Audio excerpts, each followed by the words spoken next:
നല്ല മൂവിയായിരുന്നു. നിങ്ങളെല്ലാവരും പോയി കാണുന്ന ഇനിയിപ്പോൾ ഇറങ്ങിയ പടങ്ങളിൽ വെച്ച് നോക്കുമ്പോൾ നല്ലൊരു മൂവി സെലക്ഷൻ ആയിരിക്കും ഇത്. നേരെന്ന് പറഞ്ഞൊരു മൂവി ജിത്തു ജോസഫിൻ്റെയും മോഹൻലാലിൻ്റെയും കോമ്പിനേഷൻ നമ്മൾ മുമ്പ് കണ്ടിട്ട് നല്ല ഹൈപ്പ് കിട്ടിയുള്ളൊരു പടങ്ങളാണ്. അതുപോലെ തന്നെയുള്ളൊരു മൂവിയാണ് നേരും. ലാലേട്ടൻ്റെ എക്സ്പ്രഷൻസ് എന്നൊക്കെ പറഞ്ഞു കഴിഞ്ഞാൽ നമുക്ക് ഉള്ളിലേക്ക് ഫീൽ ചെയ്യാൻ പറ്റും. ചില കുഞ്ഞു എക്സ്പ്രഷൻസ് ആണെങ്കിൽ പോലും അതിൽ ആക്ടിങ് ആണെന്നൊക്കെ പറയാൻ പറ്റത്തില്ല. അതിൽ ആൾ ജീവിക്കുകയായിരുന്നു. അനശ്വരയുടെ അഭിനയമാണെങ്കിലും വളരെ നാച്ചുറൽ ആയിരുന്നു.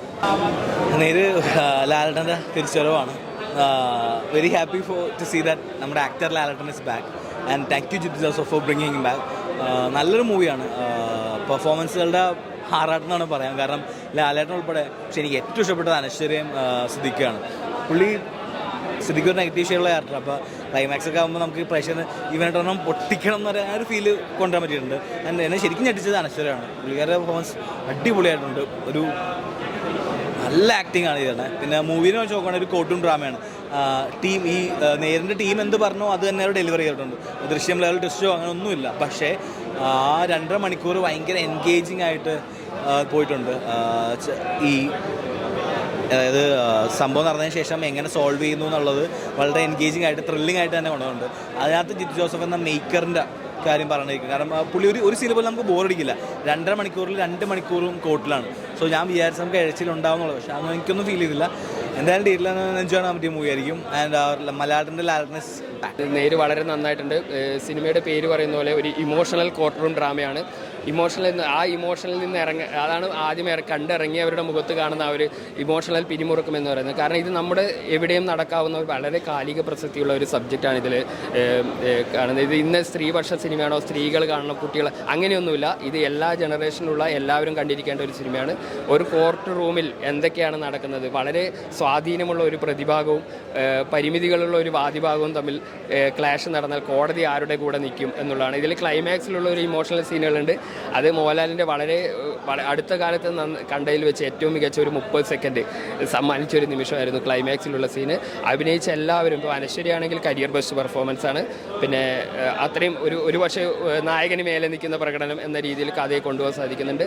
പിന്നെ പ്രതിഭാഗം വക്കീലായി അഭിനയിച്ചിട്ടുള്ള സിദ്ദിഖ്, പിന്നെ പ്രിയാമണി, ആ ഒരു ടീമും പിന്നെ ബാക്കി എല്ലാ സഹനടന്മാരായിട്ട് വന്നിരിക്കുന്ന പോലും, പിന്നെ വില്ലൻ പ്രതിയായിട്ട് അഭിനയിച്ചിരിക്കുന്ന പുതുമുഖ നടൻ, ഇവരെല്ലാവരും വളരെ നന്നായിട്ട് ഈ വേഷങ്ങൾ കൈകാര്യം ചെയ്തിട്ടുണ്ട്.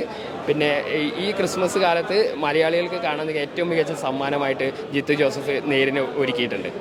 ലാലേട്ടൻ്റെ തിരിച്ചുവരവ് തന്നെയാണ്. അതായത് മലൈക്കോട്ടെ വാലിബം വരെ കാത്തു നിൽക്കേണ്ടി വന്നില്ല ലാലേട്ടൻ്റെ തിരിച്ചുവരവ്. കിട്ടിയില്ലാനായിട്ട് ചെയ്തിട്ടുണ്ട്. ഡയലോഗ് ഡെലിവറി ആണെങ്കിലും വോയിസ് മോഡുലേഷൻ ആണെങ്കിലും അതേപോലെ തന്നെ ഓരോ റിയാക്ഷൻസ് ലാലേട്ടൻ കൊടുക്കുന്നത് പെർഫെക്റ്റ് ആയിട്ട് തന്നെ വന്നിട്ടുണ്ട് സിനിമയിൽ. ലാലേട്ടൻ്റെ ഒരു സിനിമ കണ്ടിട്ട് തിയേറ്ററിൽ നിന്ന് ഫുള്ളായി സന്തോഷത്തോടെ ഇറങ്ങി വന്നത് ഇന്നാണ്, 4 വർഷത്തിന് ശേഷം. അത്രക്കും ആഗ്രഹിച്ചിട്ടുണ്ട് ലാലേട്ടൻ്റെ തിരിച്ചുവരവിൽ. കിട്ടിയില്ല തിരിച്ചുവരവ്. ഇനി 2024 ലാലേട്ടനുള്ളതാണ്. അടുത്ത എല്ലാ പടവും അടിപൊളിയായിരിക്കും ലാലേട്ടൻ്റെ. ഇതിനകത്ത് സ്ക്രിപ്റ്റ് തന്നെയാണ് ഈ പടത്തിൻ്റെ ഏറ്റവും വലിയ നട്ടല്. കാരണം അത്ര പവർഫുൾ ആയിട്ടുള്ള സ്ക്രിപ്റ്റാണ്, ഭയങ്കര എൻഗേജിങ് ആണ്. അതായത് ഈ കോടതിയിലെ സീക്വൻസ് ഒക്കെ റിപ്പീറ്റായി വരുമ്പോൾ പോലും നമുക്കൊരു ലാഗ് കാര്യങ്ങളൊന്നും തോന്നില്ല. പിന്നെ ഇതിനകത്ത് അനശ്വര, സിദ്ദിഖ് അവരൊക്കെ നന്നായി തന്നെ അഭിനയിച്ചിട്ടുണ്ട്. അവരുടെ റോളൊക്കെ അവർക്ക് ഇതിനായിട്ട് തന്നെ ചെയ്തിട്ടുണ്ട്. പിന്നെ പ്രിയാമണി ആയാലും ജഗദീഷ് അവരൊക്കെ നന്നായി ചെയ്തിട്ടുണ്ട്. പിന്നെ ഇതിൻ്റെ മേക്കിംഗ് ആയാലും ഇതിൻ്റെ സ്ക്രീൻ പ്ലേ ഒക്കെ എൻഗേജിങ് ആണ്. പിന്നെ ഇതിൻ്റെ ബാക്ക്ഗ്രൗണ്ട് സ്കോർ എടുത്തു പറയേണ്ടതാണ്. കിടിലം ബാക്ക്ഗ്രൗണ്ട് സ്കോർ, സിറ്റുവേഷൻ അനുസരിച്ചുള്ളതാണ്. പിന്നെ പാട്ടുകളും നന്നായി തന്നെ വന്നിട്ടുണ്ട്. കിടിലം പടമാണ്. അതായത് ത്രില്ലും സസ്പെൻസ് കാര്യങ്ങളൊന്നുമില്ല. ജിത്തു ജോസഫ് പറഞ്ഞ പോലെ തന്നെ ഇമോഷണൽ കോർട്ട് റൂം ഡ്രാമയാണ്. പക്ഷേ ഈ വാദിക്കണ സീൻസൊക്കെ കുറച്ച് ത്രില്ലിംഗ് ആയിട്ട് കാണിച്ചിട്ടുണ്ട്. നമുക്കൊരു എക്സൈറ്റ്മെന്റ് ഉണ്ട്. വാദിക്കണ സീൻസിലൊക്കെ ലാലേട്ടൻ അടിപൊളിയായിട്ട് തന്നെ ചെയ്തിട്ടുണ്ട്. ഒരു രക്ഷയില്ല. ലാലേട്ടൻ്റെ തിരിച്ചുവരവ് തന്നെയാണ്. നല്ല കിടിലം പടം. അതായത് മോഹൻലാലിൻ്റെ ഒരു തിരിച്ചുവരവ് എന്ന് വേണമെങ്കിൽ പറയാം. അതായത് മോഹൻലാൽ എങ്ങനെ പടത്തിൽ അഭിനയിച്ചോ അതേപോലെ തന്നെ കസറ് നിൽക്കാണ് സിദ്ദിഖ്. നല്ല രസമായിട്ട് ചെയ്തിട്ടുണ്ട്. അതുപോലെ തന്നെ എടുത്തു പറയാൻ പിന്നെ ഇതിൽ BGM ഇടയ്ക്കിടയ്ക്ക് നല്ല രസമായിട്ട് വന്നിട്ടുണ്ട്. പിന്നെ ഫസ്റ്റ് ഹാഫിൽ ഒരു മോഹൻലാലിൻ്റെ ഒരു ഇംഗ്ലീഷ് ഡയലോഗ്സ് ഒക്കെ മറ്റേ മാരാറിനെ ടച്ച് കൊണ്ടുവരാൻ നോക്കി. പക്ഷേ എനിക്കത് കണക്റ്റ് ആയിട്ടില്ല. എന്തായാലും പടം അതുകൊണ്ടൊന്നുമില്ല. പടം നല്ല കിടിലം പടം. ഇല്ല, ടിസ്റ്റ് സസ്പെൻസ് അങ്ങനെ കാര്യങ്ങളായിട്ടൊന്നുമില്ല.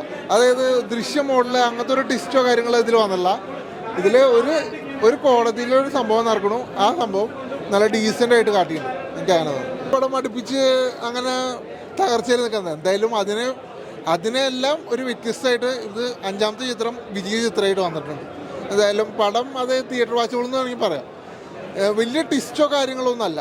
ഒരു സംഭവം, ഒരു കേസ് നടക്കണു. ആ കേസിൻ്റെ വാദങ്ങളും പ്രതിവാദങ്ങളും അങ്ങനത്തെ കാര്യങ്ങളൊക്കെ എന്തായാലും കൊള്ളാം. ലാലേട്ടൻ്റെ ഒരു വമ്പൻ തിരിച്ചുവരവ് വന്നിരിക്കുന്നത്. ദൃശ്യം കഴിഞ്ഞിട്ട് അതുപോലെ തന്നെ ഒന്ന് കാണാനായിട്ട് നല്ലൊരു പടം. വളരെ ശ്രദ്ധിച്ചിരുന്ന് കാണണം. ഇതുപോലെ തകർത്ത് ജിത്തു ജോസഫ് എന്ന് പറഞ്ഞാൽ അടിപൊളിയായിട്ടുണ്ട്. ഒന്നുമല്ല, അത്ര കോട്ട് ബേസിലാണ് പടം മുഴുവൻ. നല്ലപോലെ ശ്രദ്ധിച്ചിരുന്ന് കാണണം. വരുന്നവരെല്ലാവരും തിയേറ്റർ മസ്റ്റ് വാച്ചാണ്. എല്ലാവരും തീർച്ചയായിട്ടും കാണണം. എല്ലാവരും അസാമാന്യ പെർഫോമൻസ്. മറ്റേ എല്ലാവരും അനശ്വരമൊക്കെ വളരെ നന്നായിട്ട് അഭിനയിച്ചിട്ടുണ്ട്. അനശ്വര, ജഗദീഷ്, സിദ്ദിഖ്, പ്രിയാമണി എല്ലാവരും നന്നായിട്ട് ചെയ്തിട്ടുണ്ട്. ജിത്തു ജോസഫിൻ്റെ അടിപൊളി ഡയറക്ഷനും. ഏതായാലും ഒന്ന് കാണാൻ തിയേറ്റർ മസ്റ്റ് വാച്ച് കേട്ടോ. ഏതായാലും വമ്പൻ തിരിച്ചുവരവ്, ഒന്നും പറയാനില്ല. അത്ര നല്ല പടം. ഞങ്ങൾ പിള്ളേർ കൂടെ ഉണ്ട്. പടം കൊള്ളാം. All in all family entertainment ആണ്. വലിയ സസ്പെൻസ് ത്രില്ലർ ഒന്നും പ്രതീക്ഷിക്കാതെ വന്നു കഴിഞ്ഞാൽ കിടിലുമായിട്ട് നല്ലൊരു ട്രീറ്റ് ചെയ്യാൻ പറ്റിയൊരു പടമാണ്. നമ്മൾ നോർമലി കോടതി സിനിമകൾ ഇഷ്ടംപോലെ കണ്ടിട്ടുണ്ട്, പക്ഷെ അതിൽ നിന്നും കുറച്ചും കൂടി വ്യത്യസ്തമാണ്. പക്ഷെ ജനഗണമനമായിട്ട് കമ്പയർ ചെയ്യാൻ പറ്റില്ല ഒരിക്കലും. അത് ഓൾമോസ്റ്റ് ഫസ്റ്റിലെ പറയുകയാണ്. പിന്നെ എല്ലായിടത്തും പറയാനുള്ള ഈ പടം ഒരു സസ്പെൻസ് ത്രില്ലർ ജിത്തു ജോസഫ് സ്ഥിരം പടമായിട്ട് പ്രതീക്ഷ വരികയും ചെയ്യരുത്. കാരണം അങ്ങനെ വന്നു കഴിഞ്ഞാൽ നിങ്ങൾക്ക് നഷ്ടമേ കിട്ടത്തുള്ളൂ. പക്ഷെ ഒരു ഫാമിലി എൻ്റർടൈൻമെൻസ് ആയിട്ട് വന്നു കഴിഞ്ഞാൽ തീർച്ചയായിട്ടും കാണാം. പിന്നെ മോഹൻലാൽ ഇഷ്ടപ്പെടുന്നവർ തീർച്ചയായിട്ടും ഈ പടം കണ്ടു. കാരണം അവർക്കൊരിക്കലും വേസ്റ്റ് ആവത്തില്ല. കാരണം അയാൾ ഒരു മമ്മൂട്ടി ഫാനാണ്, അതുകൊണ്ട് പറയുന്നതാണ്. എനിക്ക് ഒത്തിരി ഇഷ്ടപ്പെട്ടു. പേഴ്സണലി ഒത്തിരി ആൾക്ക് ശേഷം മോഹൻലാലിനെ തിയേറ്ററിൽ നല്ലൊരു കാണാൻ പറ്റും. നേരായ കഥ, നേരിൻ്റെ വിജയം, വളരെ മികച്ചൊരു ചിത്രം. ജിത്തു ജോസഫ് എന്ന സംവിധായകനിൽ നിന്നും നമ്മൾ പ്രതീക്ഷിച്ച ഒരു മികച്ചൊരു കഥ തന്നെ.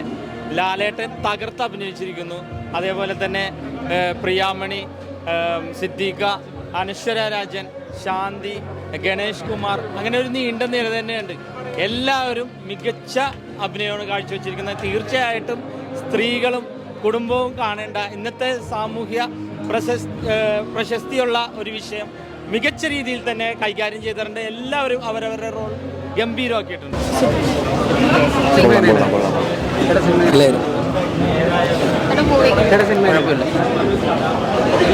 നല്ല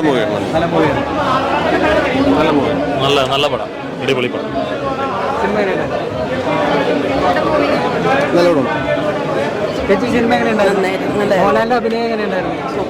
ഗംഭീര പടം, കണ്ണ് നിറഞ്ഞു പോയി.